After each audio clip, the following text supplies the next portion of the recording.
أشهد أن لا إله إلا الله وحده لا شريك له وأشهد أن محمدا عبده ورسوله أما بعد فأعوذ بالله من الشيطان الرجيم بسم الله الرحمن الرحيم الحمد لله رب العالمين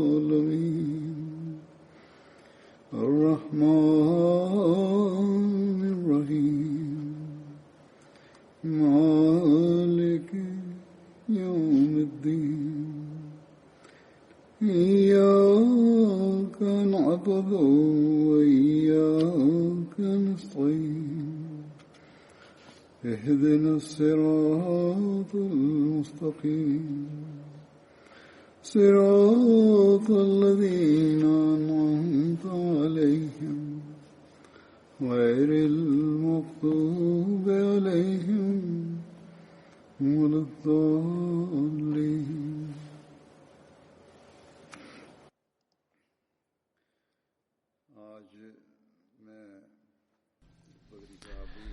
سأذكر اليوم أحد الصحابة البدريين وهو خباب بن الأرت رضي الله عنه.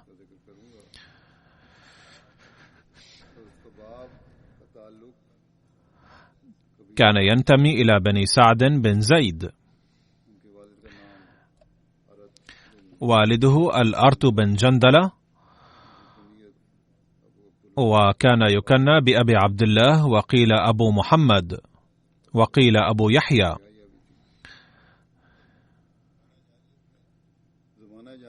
لقد سبي في الجاهلية وبيع في مكة.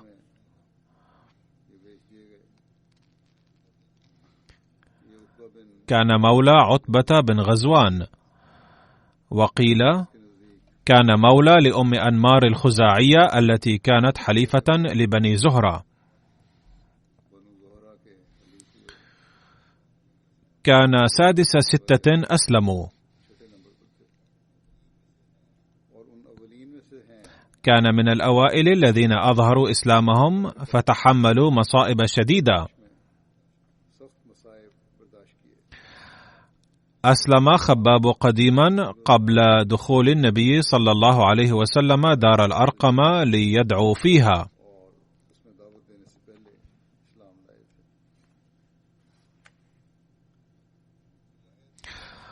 روى مجاهد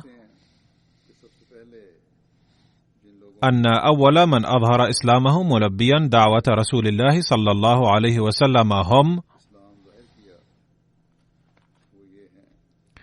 حضرة أبو بكر، وحضرة خباب، وحضرة صهيب، وحضرة بلال، وحضرة عمار، وحضرة سمية أم عمار. فأما رسول الله صلى الله عليه وسلم فمنعه الله بعمه أبي طالب، وأما حضرة أبو بكر فمنعه قومه. هذا ما كتبه أحد الكتاب في سياق معين، ولكن يبدو أنه غاب عن باله عندما كتب منعه عمه أبو طالب أو منعه الله بعمه.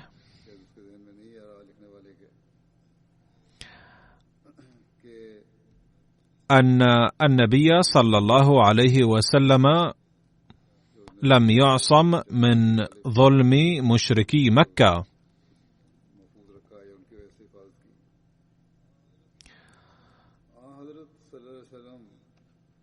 كما أن أبا بكر أيضا لم يعصم منه.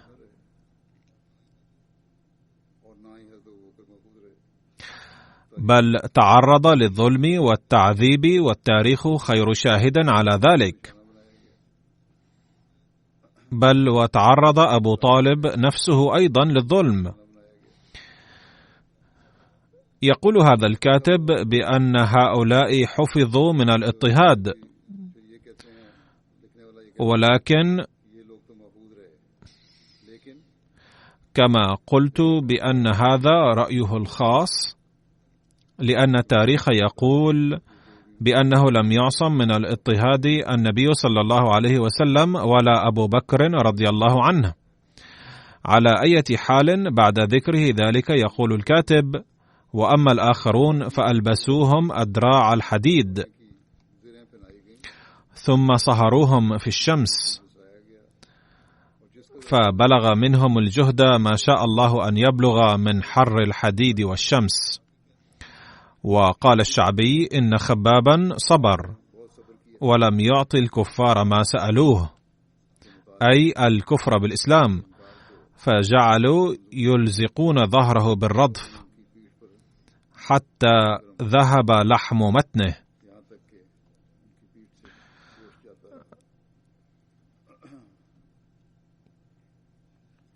هذه الرواية من أسد الغابة.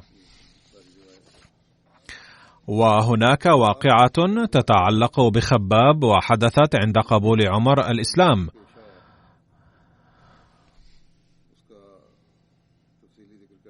لقد سردها مفصلة ميرزا بشير أحمد في كتابه سيرة خاتم النبيين كما يلي: لم يمر على إسلام حمزة إلا بضعة أيام، وقد أرى الله تعالى المسلمين مناسبة أخرى للفرحة، وهي إسلام عمر الذي كان إلى الآن من أشد المخالفين. وقصة إسلامه أيضا ممتعة جدا، لقد سمعها أو قرأها كثير من الناس، ولكنني أذكر هذا التفصيل الذي سجله ميرزا بشير أحمد، وهو ضروري في سياق ذكر خباب.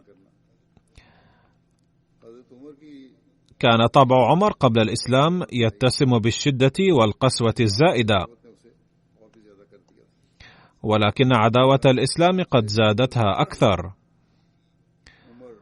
فكان عمر قبل إسلامه يعذب الفقراء والمستضعفين من المسلمين بسبب إسلامهم،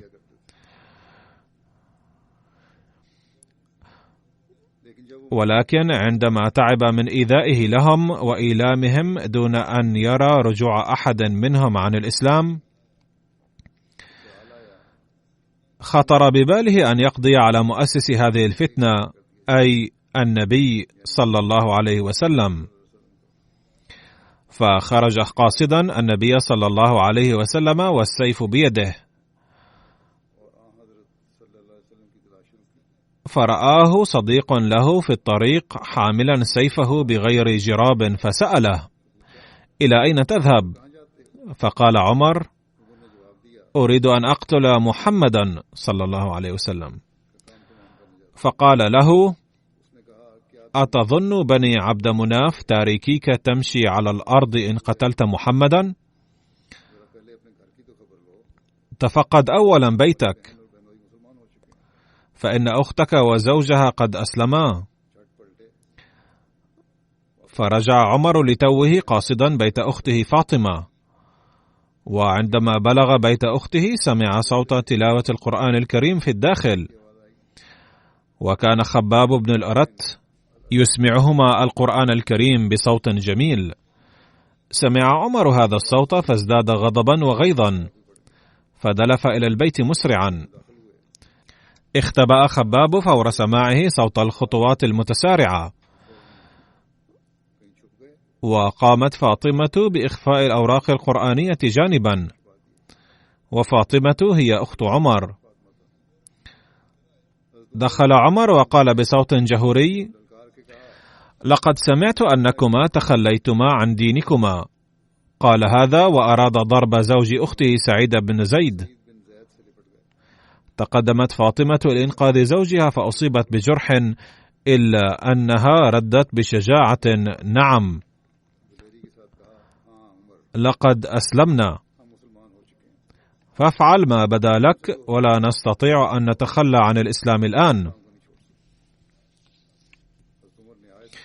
كان عمر قاسيا وخشنا، إلا أنه أحيانا تتجلى تحت ستار تلك القسوة المحبة والرفق أيضا. فلما سمع قول أخته النابعة عن الشجاعة رفع بصره ونظر إليها فإذا وجهها مصبوغ بالدم.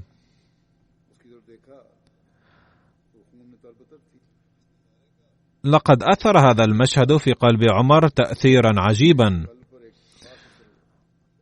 فصمت قليلا ثم قال لأخته: أريني ذلك الكلام الذي كنتما تقرآنه.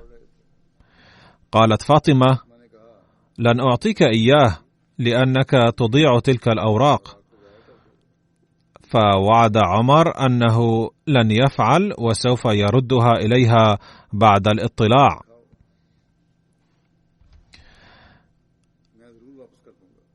قالت فاطمة: ولكنك نجس وغير طاهر، ولا يمكن مس القرآن إلا بعد الطهارة، فعليك أن تغتسل أولا ثم أريك إياها فيمكنك الاطلاع عليها. يقول ميرزا بشير أحمد: لعلها كانت تريد من اغتسال عمر أولا لكي يزول به غضبه، وبالتالي يمكنه أن يفكر في الأمر بهدوء البال. فلما انتهى عمر من الغسل أخرجت فاطمة أوراق القرآن وقدمتها أمامه، فتناولها فإذا هي الآيات الأولى من سورة طه، فراح يقرأ فيها بقلب مرعوب، وكانت كل كلمة منها تدخل إلى قلبه فتوقظ فطرته السعيدة وتظهر فيها أثرها. فأخذ عمر يواصل القراءة إلى أن وصل إلى قوله تعالى: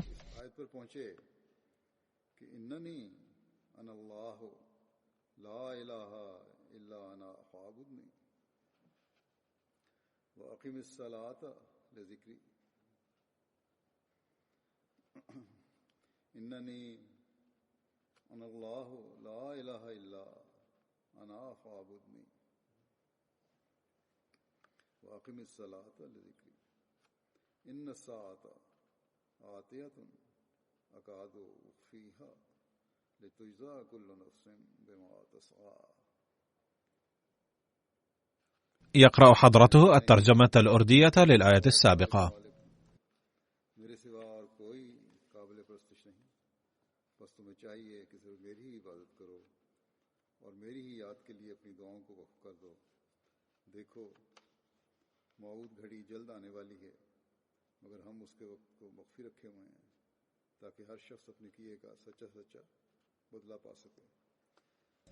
فلما قرأ سيدنا عمر رضي الله عنه هذه الآية تفتحت عيناه واستيقظت فطرته الراقدة فجأة، فقال من تلقاء نفسه: ما أعجب هذا الكلام الطيب.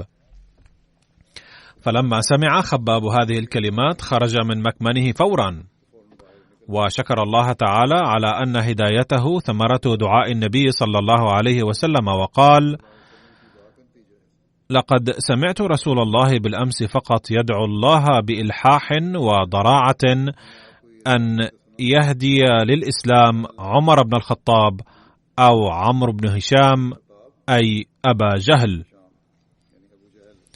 الآن كان يشق على عمر رضي الله عنه كل لحظة الانتظار والوقوف هناك بعد أن قرأ كلام الله وأدرك مقام النبي صلى الله عليه وسلم.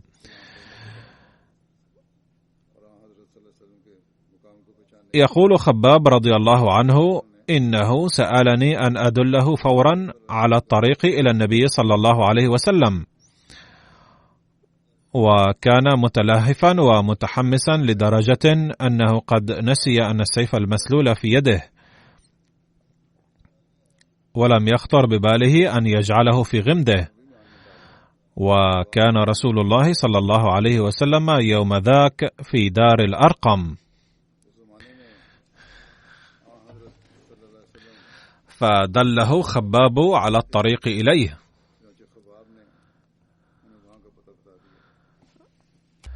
فاتخذ عمر رضي الله عنه طريقه إليه وطرق الباب، وحين رأى الصحابة من شقوق الباب أن الطارق هو عمر وفي يده سيف مسلول، فخشوا أن يكون ثمة نية سوء لديه، ولكن الرسول صلى الله عليه وسلم أمرهم أن يفتحوا الباب.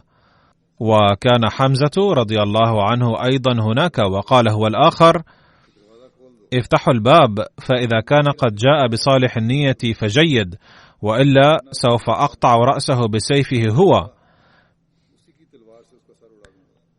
ففتح الباب ودخل عمر رضي الله عنه مع السيف المكشوف، فتقدم إليه النبي صلى الله عليه وسلم وأمسكه بقوة وهزه، وسأله: بأي نية جئت؟ والله أرى أنك لم تخلق لعذاب الله.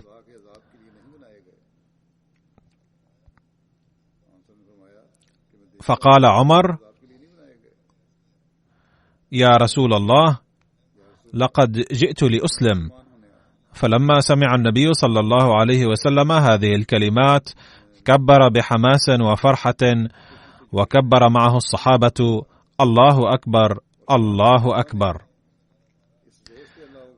ورددت قمم الجبال صدى الصوت.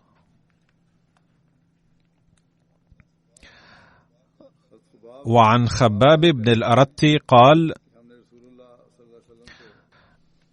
شكونا إلى رسول الله صلى الله عليه وسلم وهو متوسد بردة له في ظل الكعبة، قلنا له: ألا تستنصر لنا؟ ألا تدعو الله لنا؟ قال: كان الرجل في من قبلكم يحفر له في الأرض فيجعل فيه، فيجاء بالمنشار فيوضع على رأسه فيشق باثنتين، وما يصده ذلك عن دينه، ويمشط بأمشاط الحديد ما دون لحمه من عظم أو عصب، وما يصده ذلك عن دينه. والله ليتمن هذا الأمر حتى يسير الراكب من صنعاء إلى حضرموت، وهذه المسافة 216 ميلا، لا يخاف إلا الله أو الذئب على غنمه، ولكنكم تستعجلون. أي سيتم هذا الأمر كله بالصبر.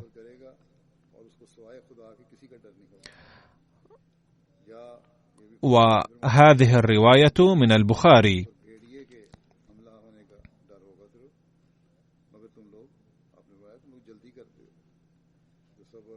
وقد وردت هذه الرواية في كتب أخرى كالتالي: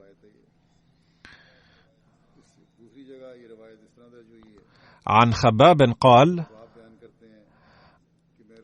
أتيت رسول الله صلى الله عليه وسلم وهو مضطجع تحت شجرة واضع يده تحت رأسه، فقلت: يا رسول الله، ألا تدعو الله على هؤلاء القوم الذين قد خشينا أن يردونا عن ديننا؟ فصرف عني وجهه 3 مرات. كل ذلك أقول له فيصرف وجهه عني.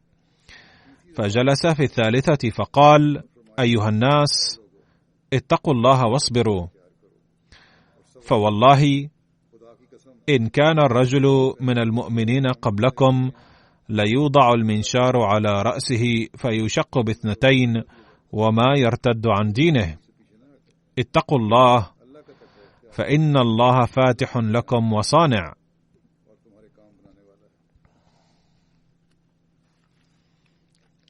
عن خباب قال: كنت رجلا قينا، وكان لي على العاص بن وائل دين،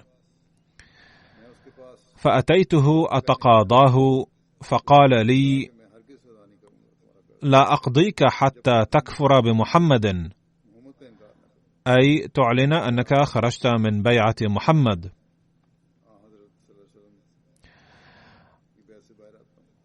قال: قلت: لن أكفر به حتى تموت ثم تبعث.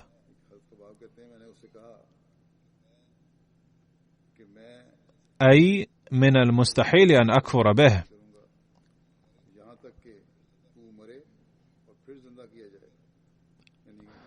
قال: وإني لمبعوث من بعد الموت، فسوف أقضيك إذا رجعت إلى مال وولد. أي قد أصر على أنه لن يسدد دينه. قال: فنزلت الآية الكريمة التالية: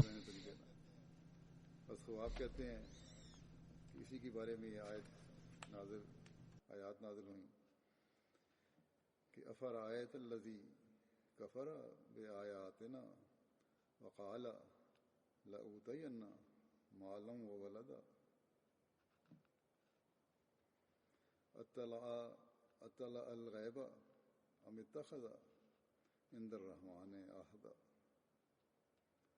كلا سنكتب ما يقول ونمد له من العذاب مدا ونرثه ما يقول ويأتينا فردا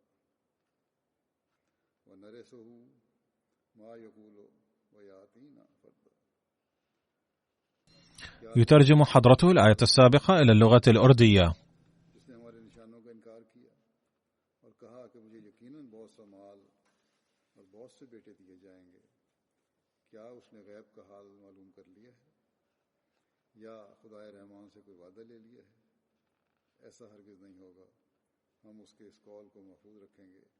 और उसके अज़ाब को लंबा कर देंगे और जिस चीज़ पर फख्र कर रहा है उसके हम वारिस हो जाएंगे और वो हमारे पास अकेला ही आएगा।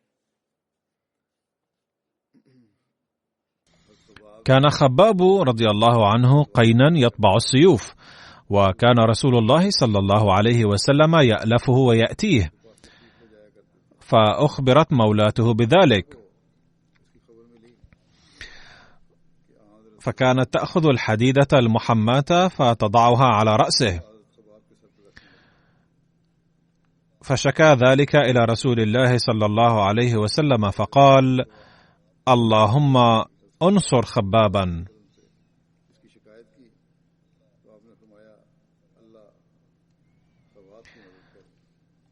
فاشتكت مولاته أم أنمار رأسها، فكانت تعوي مثل الكلاب،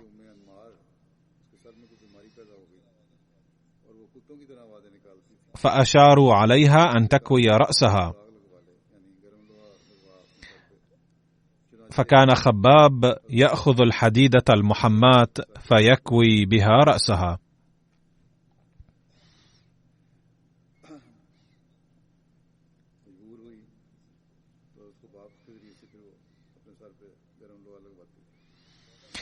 عن أبي ليلى الكندي قال: جاء خباب إلى عمر رضي الله عنه فقال: أدنوا مني، فما أحد أحق بهذا المجلس منك إلا عمار بن ياسر رضي الله عنه. قال: فجعل خباب يريه آثارا في ظهره مما عذبه المشركون. هذه الرواية من الطبقات الكبرى. وهناك رواية أخرى عن آثار التعذيب التي كانت في ظهره، والتي تخبر عن بعض التفاصيل، وهي عن الشعبي قال: دخل خباب بن الأرت على عمر فأجلسه على متكئه وقال: ما على الأرض أحد أحق بهذا المجلس من هذا إلا رجل واحد. قال له خباب: من هو يا أمير المؤمنين؟ فقال عمر: بلال. فقال خباب: يا أمير المؤمنين، ما هو بأحق به مني، إن بلالا كان له من المشركين من يمنعه الله به، ولم يكن لي أحد يمنعني، فلقد رأيتني يوما أخذوني وأوقدوا لي نارا،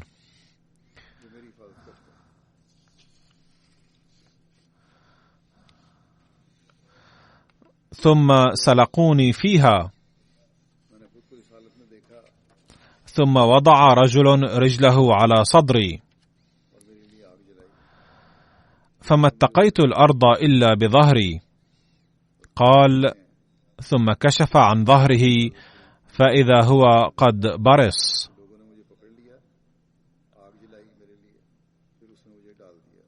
أي لم يكن ما يطفئ النار أو الجمر إلا جلده وشحمه الذي كان يذوب وتنطفئ منه النار.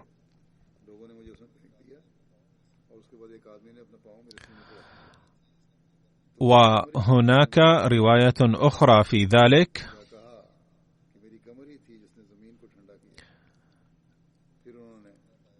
قال الشعبي: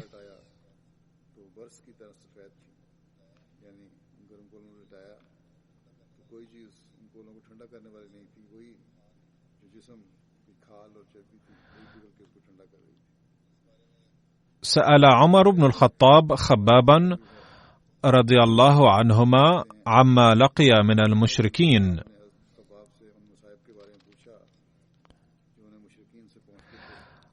فقال: يا أمير المؤمنين، انظر إلى ظهري. فنظر فقال: ما رأيتك اليوم ظهر رجل. قال خباب: لقد أوقدت نار وسحبت عليها فما أطفأها إلا ودك ظهري. قال المصلح الموعود رضي الله عنه عن هذه القصة المتعلقة بخباب رضي الله عنه: الجدير بالتذكر أن الذين تحملوا الأذى أكثر لإيمانهم بالنبي صلى الله عليه وسلم هم العبيد، وكان خباب بن الأرت أيضا عبدا يعمل حدادا، وقد آمن بالنبي صلى الله عليه وسلم في بداية الإسلام المبكرة. كان الكافرون يؤذونه أذى كبيرا، فكانوا يخرجون الجمر من موقده ويلقونه عليه،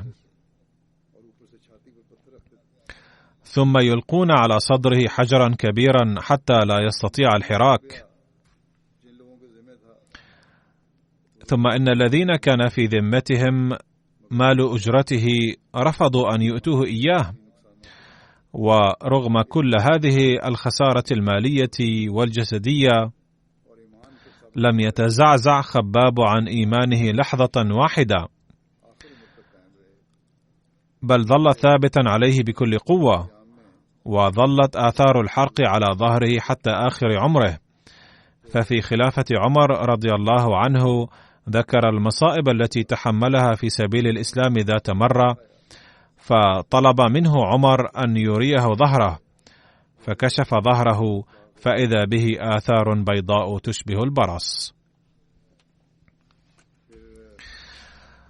ثم قال المصلح الموعود رضي الله عنه في موضع آخر: كان أحد المؤمنين الأوائل خباب بن الأرت،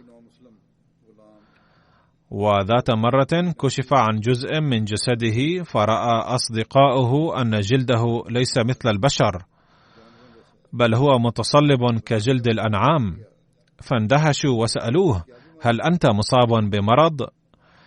فضحك وقال: إنه ليس مرضا، بل هو ذكرى لتلك الأيام الأولى عندما كان العبيد المؤمنون يسحلون في طرقات مكة على الرمال والحجارة الحارة، وبسبب ذلك صار جلد ظهري هكذا.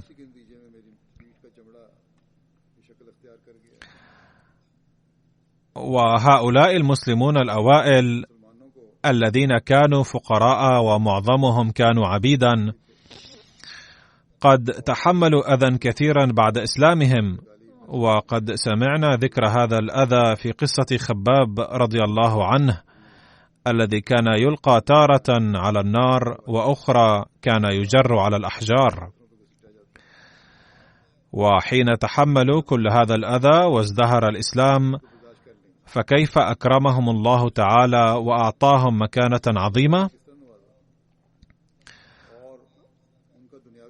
قال المصلح الموعود رضي الله عنه عن ذلك: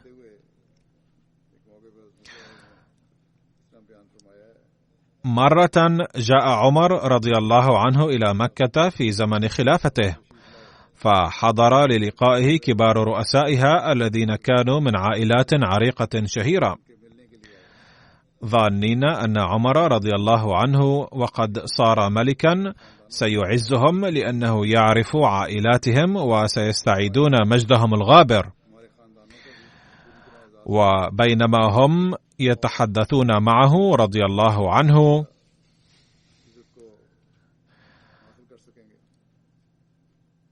حضر بلال رضي الله عنه، ثم بعد قليل جاء خباب رضي الله عنه، ثم جاء بعدهما غيرهما من أوائل المؤمنين. وكان هؤلاء القادمون في الماضي عبيدا لهؤلاء الرؤساء الشباب الجالسين أو لآبائهم، وكان هؤلاء الرؤساء قد صبوا على هؤلاء العبيد أشد الاضطهاد زمن قوتهم.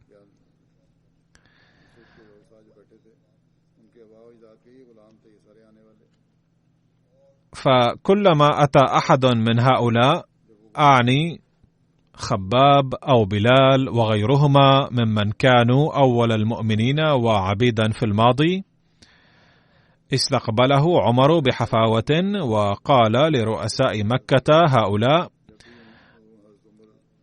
أن يتأخروا ويفسحوا له المكان في صدر المجلس.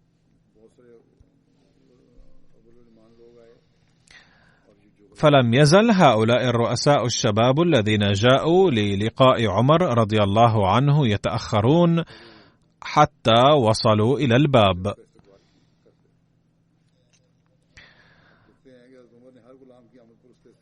لم تكن في تلك الأيام صالات كبيرة، وإنما كان المجلس غرفة صغيرة،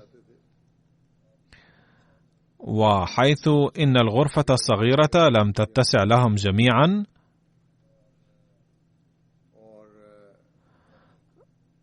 فقد اضطر هؤلاء الزعماء إلى التأخر في كل مرة حتى وصلوا مكان الأحذية.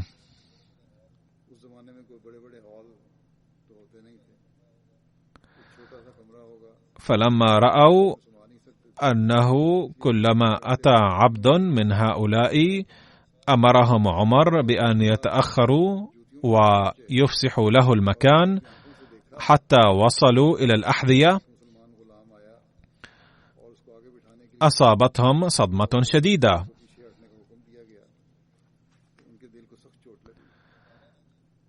يقول حضرة المصلح الموعود: لقد هيأ الله تعالى في تلك المناسبة أسبابا عجيبة، حيث جاء العديد من هؤلاء المسلمين العبيد في الماضي واحدا تلو الآخر على فترات، لا دفعة واحدة. ولو حضروا دفعة واحدة لم يشعر هؤلاء الزعماء بإهانة شديدة، ولكنهم لما اضطروا مرارا للتأخر في المجلس من أجل العبيد لم يحتملوا هذا الوضع، وخرجوا من المجلس وأخذوا يقولون فيما بينهم: انظروا إلى الذلة والهوان الذي لقيناه اليوم، لقد جاء هؤلاء العبيد واحدا تلو الآخر، وفي كل مرة أمرنا بإفساح المجال لهم حتى وصلنا إلى مكان الأحذية. فقال أحد هؤلاء الشباب: من المذنب، عمر أم آباؤنا؟ لو فكرتم لوجدتم أن الذنب ليس لعمر، وإنما الذنب لآبائنا الذي نلنا عقابه اليوم. فإن الله تعالى لما بعث رسوله صلى الله عليه وسلم عارضه آباؤنا، ولكن هؤلاء العبيد آمنوا به وتحملوا كل أذى في هذا السبيل بصبر وببشاشة. فنحن المسؤولون عن الإهانة التي أصابتنا اليوم في المجلس، لا عمر. فقال له أصحابه: صحيح أن الذنب ذنب آبائنا، ولكن هل من سبيل لإزالة وصمة العار هذه؟ ثم تشاوروا فيما بينهم وقالوا: لا نعرف لذلك سبيلا، فتعالوا نسأل سيدنا عمر عن علاج ذلك. فحضروا عند عمر رضي الله عنه ثانية وقالوا: تعلم أنت ونعلم جيدا ما تعرضنا له اليوم في مجلسك. فقال عمر رضي الله عنه: أرجو المعذرة على ما حصل، ولكني كنت مضطرا لذلك. إن هؤلاء القوم ربما كانوا عبيدا لكم، ولكن النبي صلى الله عليه وسلم كان يعزهم في مجلسه، فكان من واجبي أن أعزهم في مجلسي. فقالوا: نحن نعلم أن الذنب ذنبنا، ولكن هل من سبيل إلى غسل هذا العار؟ يقول حضرة المصلح الموعود: ليس بوسعنا اليوم أن ندرك مدى النفوذ الذي كان يتمتع به هؤلاء الزعماء في مكة.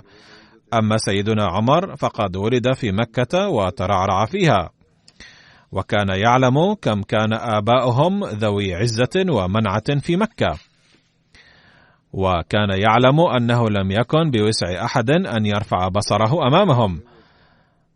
فلما سمع عمر رضي الله عنه كلام هؤلاء الرؤساء الشباب، تراءت أمامه الأحداث والأحوال الماضية كلها واحدا تلو الآخر، فغلبته الرقة ولم يستطع الكلام، وإنما رفع يده وأشار بإصبعه إلى الشمال، وكان يعني أن الحروب الإسلامية دائرة ناحية الشام، فلو اشتركوا فيها فربما كفر هذا عما صدر منهم في الماضي. فخرج أبناء الرؤساء هؤلاء كلهم من عند عمر رضي الله عنه، ثم خرجوا عاجلا ليخوضوا غمار تلك الحروب. يقول حضرة المصلح الموعود: ويخبرنا التاريخ أنه لم يرجع أحد منهم حيا، بل استشهدوا جميعا هنالك، وهكذا محوا وصمة عار عن عائلاتهم. النتيجة أنه لا بد من التضحيات. إن الذين قدموا التضحيات في البداية نالوا العز، أما الذين يأتون فيما بعد فلا بد لهم من بذل التضحيات إن أرادوا محو العار والذلة. عندما هاجر خباب والمقداد بن عمرو رضي الله عنهما إلى المدينة، نزلا عند كلثوم بن الهدم، وأقاما في بيته حتى وفاته.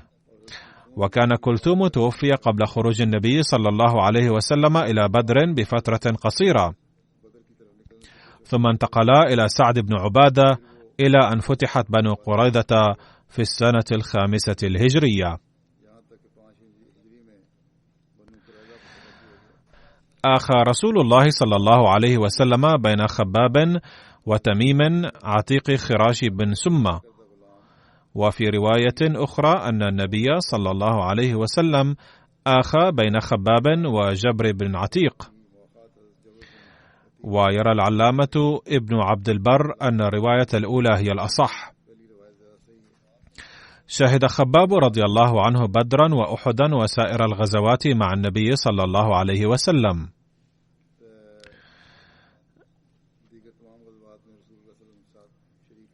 عن أبي خالد قال: بينما نحن في المسجد إذ جاء خباب بن الأرت، فجلس فسكت، فقال له القوم: إن أصحابك قد اجتمعوا إليك لتحدثهم أو لتأمرهم. قال: بما آمرهم؟ ولعلي آمرهم بما لست فاعلا. أقول: هذا ما كان يتحلى به هؤلاء الناس من خشية الله تعالى وتقواه عز وجل. عن عبد الله بن خباب بن الأرت عن أبيه قال: صلى رسول الله صلى الله عليه وسلم صلاة فأطالها، فقالوا: يا رسول الله، صليت صلاة لم تكن تصليها. قال: أجل، إنها صلاة رغبة ورهبة. إني سألت الله عز وجل فيها 3 فأعطاني 2 ومنعني 1. سألته ألا يهلك أمتي بسنة فأعطانيها، وسألته ألا يسلط عليهم عدوا من غيرهم فأعطانيها. الأمة لا تزال قائمة بصفتها أمة، وكلما يسلط علينا أحد فالحكومات هي التي تسلطهم علينا، وإلا فالأمة لا تزال قائمة كأمة بفضل الله تعالى. وسألته ألا يدق بعضهم رأس بعض فمنعنيها. والنتيجة التي نراها اليوم هي الافتراق في الفرق وصدور فتاوي التكفير ضد بعضهم بعضا. عن طارق قال: عاد خبابا نفر من أصحاب رسول الله صلى الله عليه وسلم فقالوا: أبشر أبا عبد الله، ترد على إخوانك الحوض. فقال: إنكم ذكرتم لي إخوانا مضوا ولم ينالوا من أجورهم شيئا، وإنا بقينا بعدهم حتى نلنا من الدنيا ما نخاف أن يكون ثوابا لتلك الأعمال. ومرض خباب مرضا شديدا طويلا.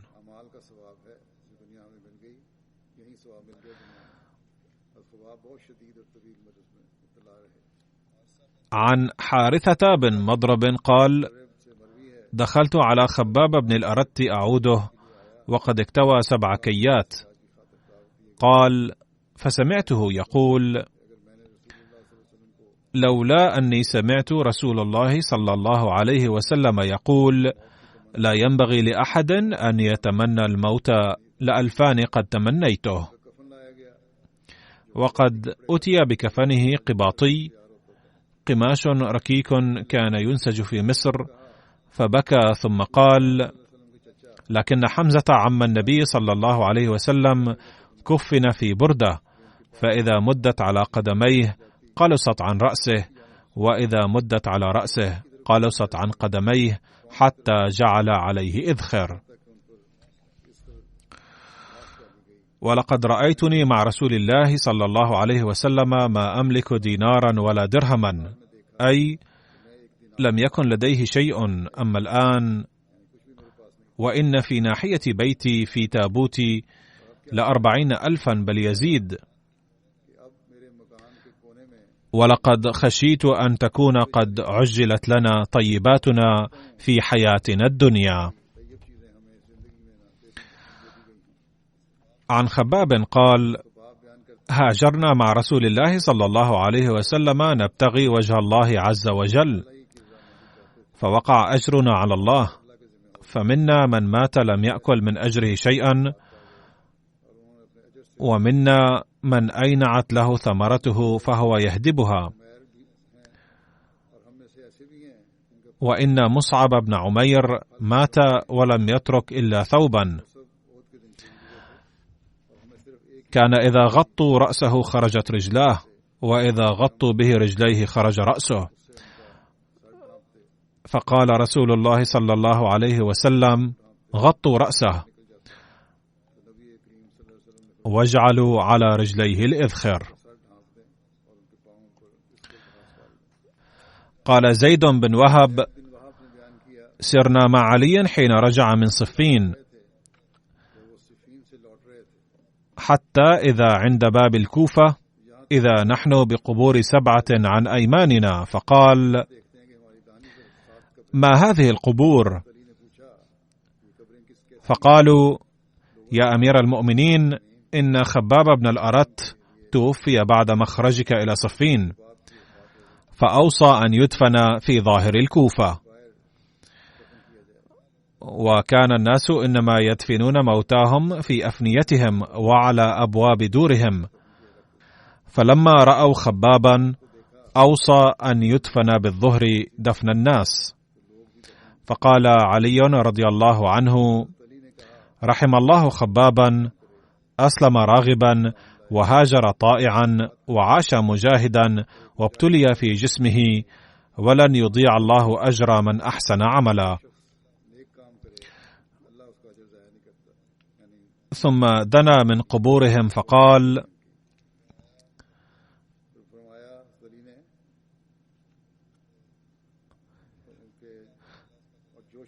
السلام عليكم يا أهل الديار من المؤمنين والمسلمين، أنتم لنا سلف فارط، ونحن لكم تبع عما قليل لاحق. اللهم اغفر لنا ولهم، وتجاوز بعفوك عنا وعنهم. طوبى لمن ذكر المعاد وعمل للحساب وقنع بالكفاف وأرضى الله عز وجل.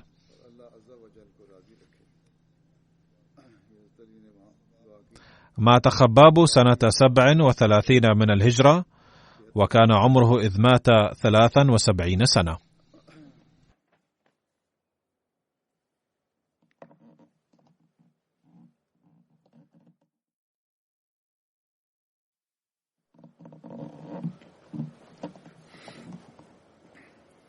الحمد لله نحمده ونستعينه ونستغفره ونؤمن به ونتوكل عليه ونعوذ بالله من شرور أنفسنا ومن سيئات أعمالنا. من يهده الله فلا مضل له ومن يضلله فلا هادي له. ونشهد أن لا إله إلا الله ونشهد أن محمدا عبده ورسوله. عباد الله رحمكم الله، إن الله يأمر بالعدل والإحسان وإيتاء ذي القربى وينهى عن الفحشاء والمنكر والبغي يعظكم لعلكم تذكرون. اذكروا الله يذكركم وادعوه يستجب لكم ولذكر الله أكبر.